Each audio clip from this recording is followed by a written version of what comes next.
SCP Documentary by Creepypastas. The sun was just beginning to set as I paddled into the Okefenokee swamp along with my friends, Hank and Lucia.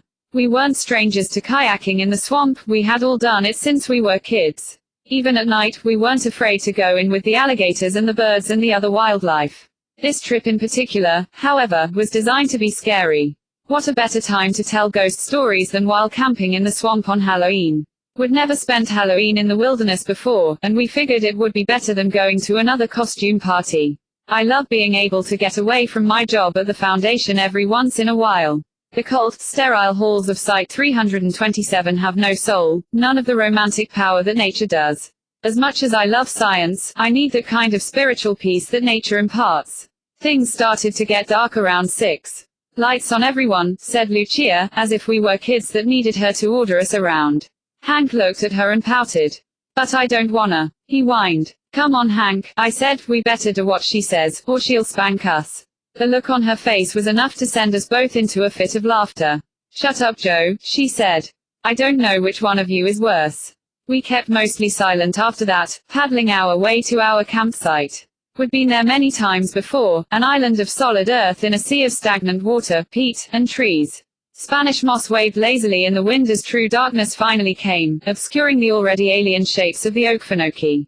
Here was true wilderness. No humans came here frequently, and when they did they never stayed long. The trees grew large and twisted, silent surveyors of the affairs of fish and fowl, alligators and snakes.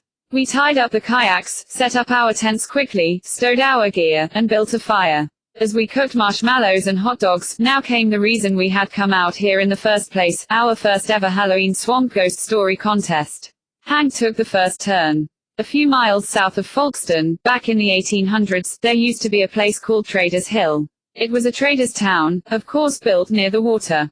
There's an enormous old oak tree there, still around today. People called it the Hangman's Oak, for reasons I'm sure you can imagine. So one day, this Indian named Swaney came to town.